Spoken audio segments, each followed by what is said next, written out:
Notre rythme de vie est si rapide. Nous sommes constamment bombardés dans nos pensées. Pas étonnant que la paix soit si difficile à trouver.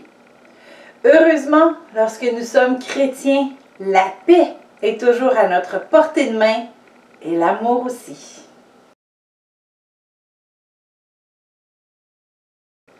Vous avez peut-être déjà entendu l'histoire d'un groupe d'artistes à qui on avait demandé de peindre la paix. Ils avaient tous fait des tableaux empreints de sérénité, sauf l'un d'eux.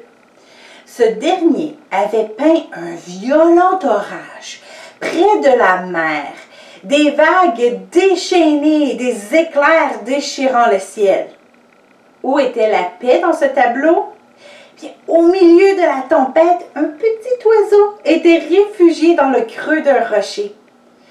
Je ne sais pas si l'histoire de ce groupe d'artistes est réelle ou non, mais le tableau existe bel et bien.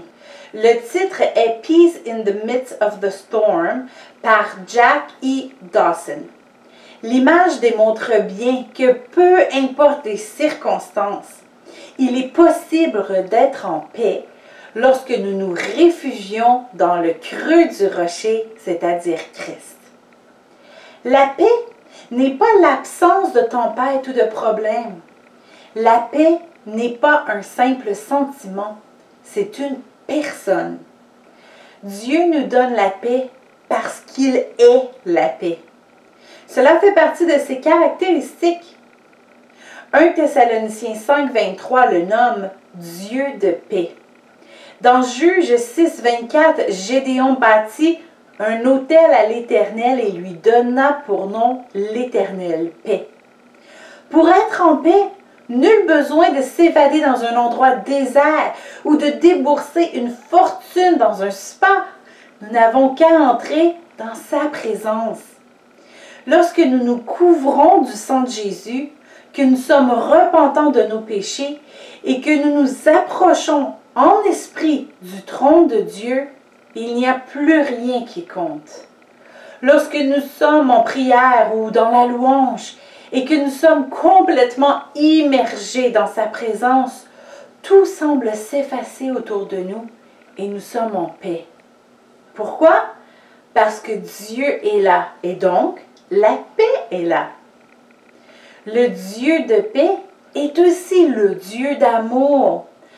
1 Jean 4,8 dit « Celui qui n'aime pas n'a pas connu Dieu, car Dieu est amour. » L'amour de Dieu envers nous se manifeste par sa patience à notre égard, sa bonté, son support, bref, tout ce qui est cité dans 1 Corinthiens 13, 4 à 7.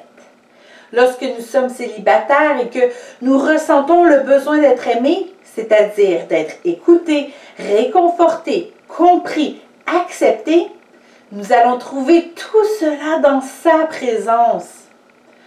Bon, je sais que Dieu m'aime, mais c'est pas la même chose. Je veux un partenaire ou une partenaire, me direz-vous.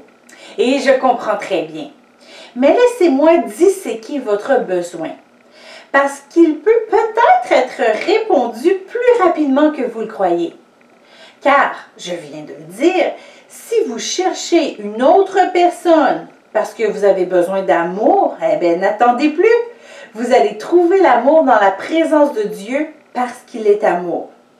Si vous désirez être en couple parce que vous avez besoin d'attention ou d'affection, eh bien, pourquoi attendre un partenaire?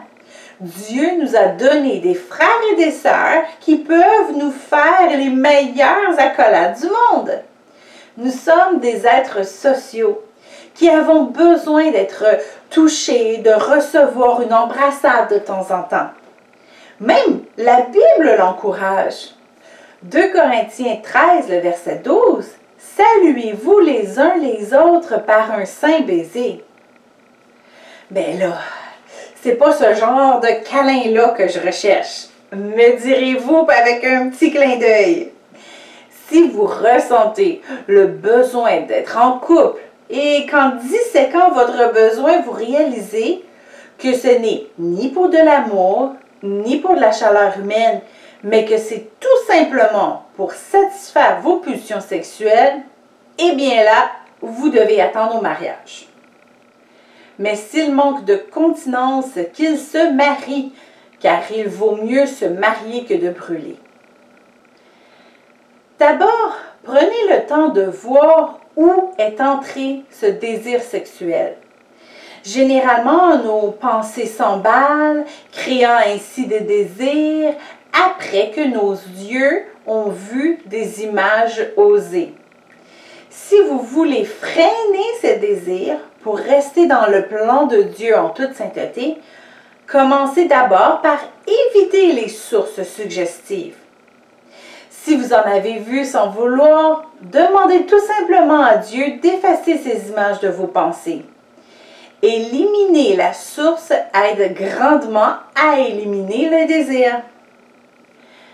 Même sans image, sans suggestion, il est possible que notre corps ressente l'appel de la chair. À moins d'être eunuque, il est fort probable que vous ressentirez cette envie de temps en temps. En tant que célibataire, vous devez amener ces désirs à Dieu et les sacrifier sur l'autel. Pour l'instant, vous ne pouvez pas vous le permettre. Mais c'est un peu comme un jeûne. Lorsque vous serez marié, vous aurez peut-être d'autres envies qui ne vous seront pas permises non plus et vous devrez les gérer de la même façon. Ce n'est pas une injustice faite envers les célibataires, c'est votre combat. Les gens mariés ont d'autres combats. À chaque étape, ses défis. Rappelez-vous que Christ habite en vous, alors il est très bien placé pour vous aider. Parlez-lui, soyez très ouvert avec lui, il vous viendra en aide. En résumé, votre besoin de paix, tout comme votre besoin d'amour, ne dépend pas de personne ou de quoi que ce soit. Dieu est paix et Dieu est amour. Passer du temps dans sa présence nous donne tout ce dont nous avons besoin.